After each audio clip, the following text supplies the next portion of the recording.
Hello friends, welcome to your most favourite YouTube channel graduation academy. आप लोगों का आपके favourite YouTube channel graduation academy में बहुत बहुत स्वागत है। आज के इस वीडियो में हम चर्चा करेंगे BA fifth semester English literature ENG 303 के एग्ज़ाम पेपर की, जिसका एग्ज़ाम 18 दिसंबर 2024 को संपन्न हुआ है। इसका पेपर आईडी है 1752 1752। पेपर के आंसर्स को 100% एक्यूरेसी के साथ तैयार किया गया है, लेकिन मानवीय त्रुटियां हो सकती हैं, तो वीडियो के अंत तक बने रहें। और अगर आप मेरे चैनल पर नए हैं तो सब्सक्राइब करना बिल्कुल ना भूलें। आइए टाइम न गंवाते हुए हम लोग क्वेश्चन स्टार्ट करते हैं। पहला क्वेश्चन है, pride and prejudice by Jane Austen was originally titled. Jane Austen के द्वारा लिखी गई प्राइड एंड प्रेजुडिस का जो ओरिजिनल टाइटल था वो क्या था? ऑप्शंस हैं First Impressions, Last Impressions, Persuasion या फिर सेंस एंड सेंसिबिलिटी। तो इसका करेक्ट आंसर होगा option A, First Impressions. Next question है, Jane Austen's Pride and Prejudice can be described as a dash novel. Jane Austen की जो Pride and Prejudice जो novel है वो किस टाइप की नॉवेल है? ऑप्शंस हैं पिकारेस्क, गोथिक, डोमेस्टिक या फिर हिस्ट्रिकल। तो इसका करेक्ट आंसर होगा option C, domestic. Pride and prejudice एक डोमेस्टिक नॉवेल है।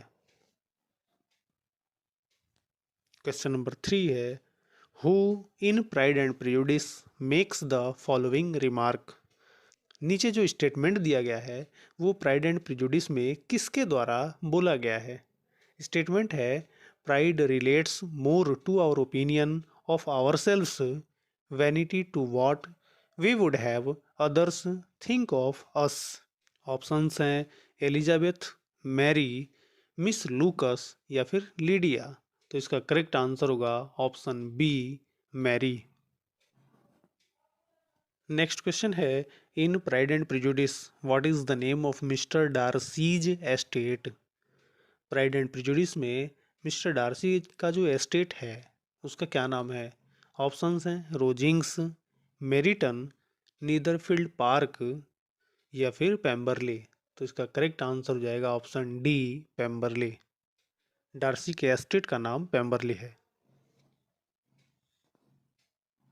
क्वेश्चन नंबर 5 है, in pride and Prejudice Mr Bennet's जो property was entailed, what does it mean. Pride and prejudice में मिस्टर बेनेट की जो प्रॉपर्टी है उसको एंटेल्ड किया जाना है, इसका मतलब क्या है?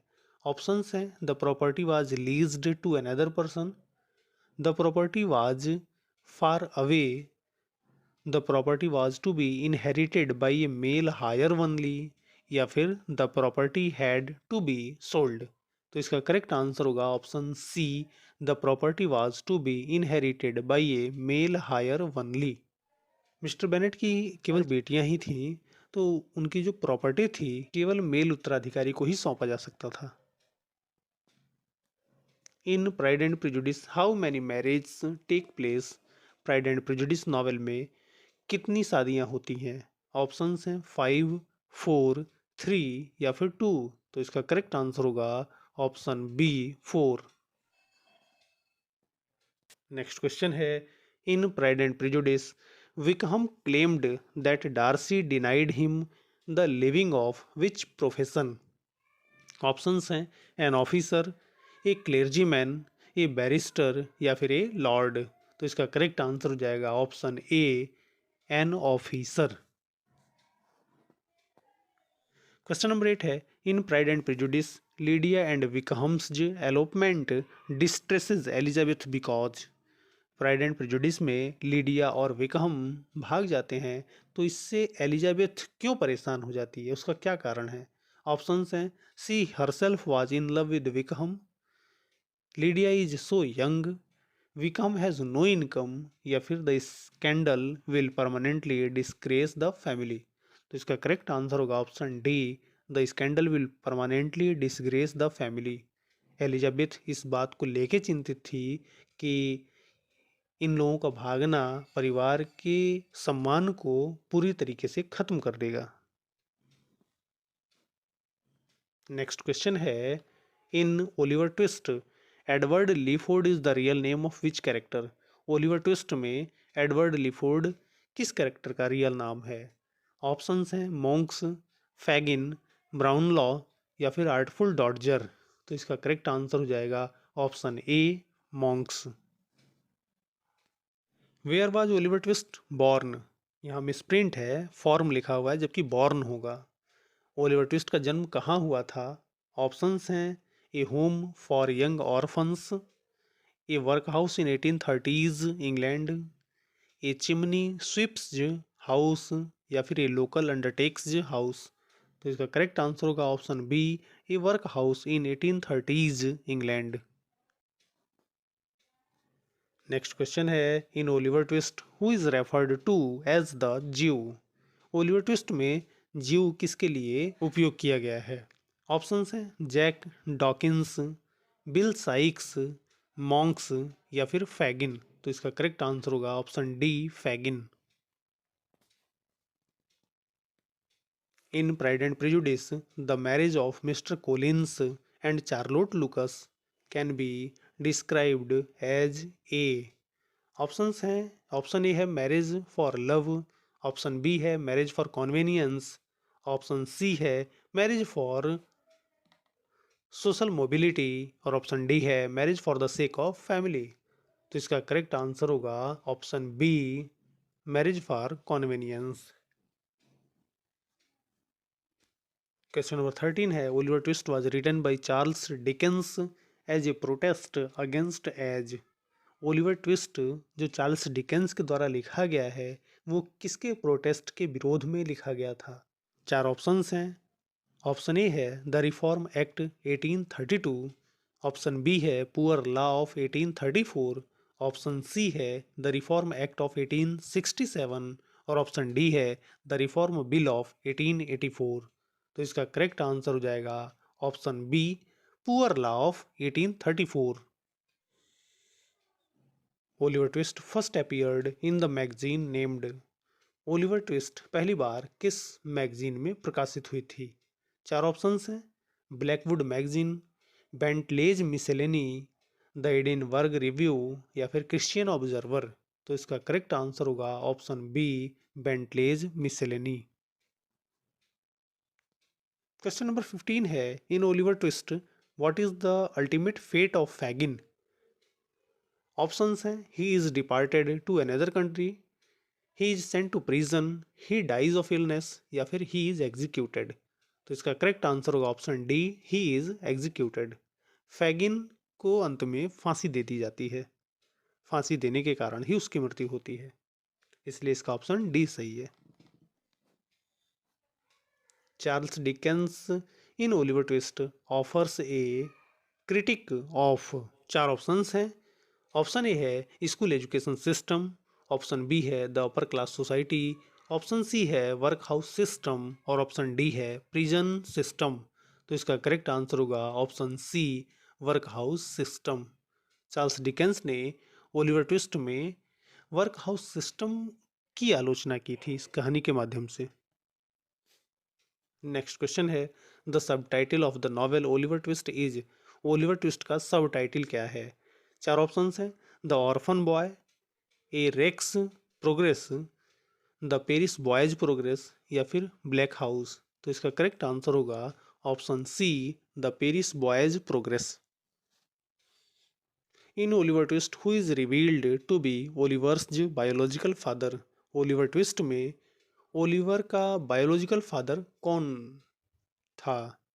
ऑप्शंस है mister ग्रेमविग, mister Fleming, Mr Leeford या फिर मिस्टर ब्राउनलॉ। तो इसका करेक्ट आंसर है option C, Mr Leeford. Next question है Lord of the Flies was written by William Golding as a parody of. William Golding के द्वारा लिखा गया लॉर्ड ऑफ द फ्लाइज किसका पैरोडी है? चार ऑप्शंस हैं। ऑप्शन ए है R L Stevenson's Treasure Island, option B है R M Ballantyne's Coral Island, option C है डेनियल डिफोज रॉबिन्सन क्रूजो और ऑप्शन डी है जोनाथन स्विफ्ट्स गुलिवर्स ट्रेवल्स। तो इसका करेक्ट आंसर है option B, R M Ballantyne's Coral Island. Next question है in Lord of the Flies what does Jack's group become. Lord of the flies में Jack का जो group था वो क्या बन जाता है? चार ऑप्शंस हैं, the littluns, the gatherers, the hunters या फिर द पिग्गीज। तो इसका करेक्ट आंसर होगा option C, the hunters. In the novel Lord of the Flies how does Piggy die? Lord of the flies novel में Piggy की मृत्यु कैसे होती है? चार ऑप्शंस हैं। ऑप्शन ए है Piggy jumps off a cliff out of panic. Option B है Jack stabs him with a spear. Option C है Roger sends a giant boulder crashing down on top of him. और option D है the boys hunt him and stab him to death. तो इसका correct answer है option C, Roger sends a giant boulder crashing down on top of him. Roger उसके ऊपर एक पत्थर, बड़ा सा पत्थर ढकेल देता है जिसके नीचे दब जाने के कारण उसकी मृत्यु हो जाती है। नेक्स्ट क्वेश्चन है in the novel Lord of the flies who is the lord of the flies? Lord of the flies novel में मक्खियों का स्वामी कौन है? ऑप्शन है the beast, a large fly Simon sees in the clearing, Roger या फिर ये pig's head stuck on a stick. तो इसका करेक्ट आंसर होगा option D, a pig's head struck on a stick. In Lord of the flies which boy has a civilising instinct? चार options हैं, Simon, Ralph, Piggy या फिर Jack. तो इसका correct answer हो जाएगा option B, Ralph. Next question है in Lord of the Flies what does Simon represent? Lord of the Flies उपन्यास में साइमन किसको रिप्रेजेंट करता है? चार ऑप्शंस हैं। ऑप्शन ए है decent and rebellious spirit. Option B है स्पिरिचुअल गुडनेस। ऑप्शन सी है savagery, violence and desire for power. और ऑप्शन डी है civilised and a democratic spirit. तो इसका करेक्ट आंसर होगा option B, spiritual goodness. Next question है what does the novel Lord of the Flies suggest is man's natural state? चार options हैं। Option A है sensible, ordered and civilised. Option B है peace loving and community feeling. Option C है savage, cruel and barbarous. और option D है timid, fearful and anxious. तो इसका correct answer हो जाएगा option C, cruel, savage, cruel and barbarous. Question number 26 है in Lord of the Flies what do Piggy's glasses represent? Lord of the Flies उपन्यास में piggy के जो चश्मे हैं वो किसको रिप्रेजेंट करते हैं? ऑप्शन ए है order and stability. Option B है being farsighted and visionary. Option C है the power of the scientific and rational mind. और ऑप्शन डी है the potential energy of a system. तो इसका correct answer हो जाएगा option C, the power of the scientific and a rational mind. Which out of the following is not a Gothic novel? निम्नलिखित में से कौन सा गोथिक नॉवेल नहीं है? चार ऑप्शंस हैं। ऑप्शन ए है the Castle of Otranto by Horace Walpole. Option B है Pamela by Samuel Richardson. Option C है फ्रैंकेस्टाइन बाय मैरी सेली। और ऑप्शन डी है ड्रैकुला बाय ब्राम स्टॉकर। तो इसका करेक्ट आंसर हो जाएगा option B, Pamela by Samuel Richardson. A novel that traces the growth and development of a character from early youth to some sort of maturity is called। चार options हैं, N epistolary novel, ए Bildungs Roman, ए historical novel या फिर ए picaresque novel. तो इसका correct answer हो जाएगा option B, ए Bildungs Roman. Question number 29 है Lord of the flies was published in the year? Lord of the flies किस सन में प्रकाशित हुआ था? चार ऑप्शंस हैं, 1954, 1955, 1956 या फिर 1959। तो इसका करेक्ट आंसर होगा option A, 1954, 1954। Which of the following is not A novel by William Golding? निम्नलिखित में से कौन सा विलियम गोल्डिंग के द्वारा लिखा गया उपन्यास नहीं है? ऑप्शंस हैं lord of the flies, Pincher Martin, free fall या फिर परसुएसन। तो इसका करेक्ट आंसर हो जाएगा ऑप्शन डी, परसुएसन। और आपकी जानकारी के लिए ये भी बता दें कि परसुएशन जो है वो जेन ऑस्टन के द्वारा लिखा गया है। नेक्स्ट क्वेश्चन है, which type of novel has a dark and mysterious tone and involves supernatural elements in it? चार ऑप्शंस हैं, science fiction novel, historical novel, realistic novel या फिर गोथिक नॉवेल। तो इसका करेक्ट आंसर हो जाएगा option D, Gothic novel. What genre of prose fiction characterized by the episodic adventures of a roguish weir from a lower social class? चार options हैं, historical novel, picaresque novel, domestic novel या फिर regional novel. तो इसका correct answer हो जाएगा option B, picaresque novel. आइए next question देखते हैं। Mister Darcy initially dislikes Elizabeth Bennet because at her. Mister Darcy Elizabeth Bennet को क्यों डिसलाइक करता है? ऑप्शंस हैं, इंटेलिजेंस, ब्यूटी, विट या फिर सोशल स्टैंडिंग। तो इसका करेक्ट आंसर होगा option D, social standing. Next question है, what is the name of the town where the Bennet family lives? Bennet family जहाँ रहती है उस शहर का क्या नाम है? ऑप्शंस हैं, लॉन्गबॉर्न, पेम्बरले, हर्टफोर्ड शायर या फिर मेरिटन। तो इसका करेक्ट आंसर हो जाएगा option A, Longbourn. What was the name of mister Darcy's estate? ये क्वेश्चन फिर से आया हुआ है। मिस्टर डार्सी के एस्टेट का नाम क्या है? लॉन्गबॉर्न, रोजिंग्स, पेम्बरले या फिर नीदरफील्ड। तो इसका करेक्ट आंसर होगा option C, Pemberley. With whom Charlotte Lucas marry? Charlotte Lucas किसके साथ शादी करती है? ऑप्शन है, Mr Darcy, Mr Wickham, Mr Bingley या फिर मिस्टर कोलेंस। तो इसका करेक्ट आंसर होगा ऑप्शन डी, मिस्टर कोलेंस। एक एक क्वेश्चन बड़े ध्यान से देखिएगा क्योंकि हर बार एग्जाम में मोस्टली क्वेश्चंस दोहराए जाते हैं। नेक्स्ट क्वेश्चन है, which regiment does Mr Wickham join? Mister Wickham कौन से रेजिमेंट को ज्वाइन करता है? ऑप्शंस हैं, Derbyshire Dragoons, Hertfordshire regiment, Meryton militia या फिर नीदरफील्ड रेजिमेंट। तो इसका करेक्ट आंसर है option C, Meryton militia. A novel that is told through letters is called? ऐसा उपन्यास जिसे पत्रों के माध्यम से कहा जाता है क्या कहलाता है? चार ऑप्शंस हैं, a picaresque novel, a Gothic novel, an epistolary novel या फिर a regional novel.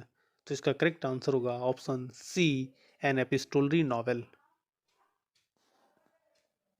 Question number 39 है, who out of the following is regarded as a regional novelist? निम्नलिखित में से किसे रीजनल नॉवेलिस्ट कहा जाता है? ऑप्शंस हैं, Jane Austen, Samuel Richardson, Henry Fielding या फिर थॉमस हार्डी। तो इसका करेक्ट आंसर होगा option D, Thomas Hardy. Thomas Hardy को ही रीजनल नॉवेलिस्ट कहा जाता है। नेक्स्ट है, sir Walter Scott is known for writing dash novels? Sir Walter Scott को किस प्रकार के नॉवेल लिखने के लिए जाना जाता है? ऑप्शंस हैं, हिस्ट्रिकल, पिकारेस्क, गोथिक या फिर मैजिक रियलिस्ट। तो इसका करेक्ट आंसर होगा option A, historical. Sir Walter Scott mostly historical novels लिखते हैं। Who is the antagonist of lord of the flies? Lord of the flies में एंटागोनिस्ट विलेन कौन है? ऑप्शंस हैं, राल्फ, पिग्गी, साइमन या फिर जैक। तो इसका करेक्ट आंसर हो जाएगा option D, Jack. Question number 42 है, the setting of Oliver Twist is? Oliver Twist का जो सेटिंग है वो किस शहर में हुआ है? ऑप्शंस है, न्यूयॉर्क, लंदन, पेम्बरले या फिर द कोरल रीफ। तो इसका करेक्ट आंसर होगा option B, London. Next question है, the denouement in a plot refers to the? चार ऑप्शंस हैं। ऑप्शन ए है introductory part of the novel, option B है the final part of the novel, option C है the turning point in the novel और option D है developing of the main conflict in the novel. तो इसका correct answer होगा option B, the final part of the novel. Denouement को final part of the novel कहा जाता है। In Lord of the Flies, the conch shell symbolizes? Lord of the flies में conch shell जो है वो किसका प्रतीक है? चार ऑप्शंस हैं, power, brotherhood, civilisation and order, या फिर ये हंटिंग मिशन।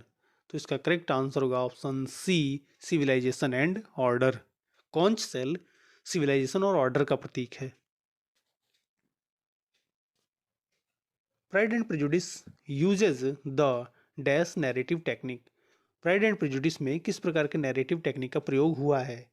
चार ऑप्शंस हैं। ऑप्शन ए है first person narration, option B है second person narration, option C है थर्ड पर्सन ओमनिशिएंट नरेशन, और ऑप्शन डी है थर्ड पर्सन लिमिटेड नरेशन। तो इसका करेक्ट आंसर होगा option C, third person omniscient narration. The narrative structure of Oliver Twist may be described as having a। चार options हैं। Option A है linear narrative, option B है non linear narrative, option C है frame narrative, और option D है stream of consciousness narrative technique. तो इसका correct answer होगा option A, linear narrative. Who is the only character who understands the true native of the beast in Lord of the Flies? Lord of the flies में beast का जो true native है वो कौन समझता है? Options हैं जैक, राल्फ, साइमन, या फिर रॉजर। तो इसका करेक्ट आंसर होगा option C, Simon. Question number 48 है, which character in pride and Prejudice is foil to Mr Darcy? चार ऑप्शंस हैं, Mr Bennet, George Wickham, Mr Collins, या फिर मिस्टर बिंगले। तो इसका करेक्ट आंसर होगा option D, Mr Bingley. What is Jack Dawkins nickname? Jack Dawkin का nickname क्या है? चार ऑप्शंस हैं, the Artful Dodger, Sly Jack, Quick fingers, या फिर डेसियल जैक। तो इसका करेक्ट आंसर होगा ऑप्शन ए, द आर्टफुल डॉडजर। और इस पेपर का ये लास्ट क्वेश्चन है, Oliver twist was born in. Oliver Twist का जन्म कहाँ हुआ था? चार ऑप्शंस हैं, मडफोर्ड्स वर्कशॉप, ऑप्शन बी है मडफॉग वर्कशॉप, ऑप्शन सी है हैकने वर्कशॉप, और ऑप्शन डी है हेम्पस्टेड वर्कशॉप। तो इसका करेक्ट आंसर होगा ऑप्शन बी, मडफॉग वर्कशॉप। आशा और उम्मीद है कि आपको ये वीडियो ज़रूर पसंद आया होगा। ऐसे ही अपडेट्स पाने के लिए कृपया चैनल से जुड़े रहें, और अगर आप मेरे चैनल पर नए हैं तो सब्सक्राइब करना बिल्कुल ना भूलें। वीडियो पसंद आए तो लाइक और शेयर ज़रूर करें। फिर मिलते हैं एक नए वीडियो में कुछ नई जानकारियों के साथ। तब तक के लिए धन्यवाद।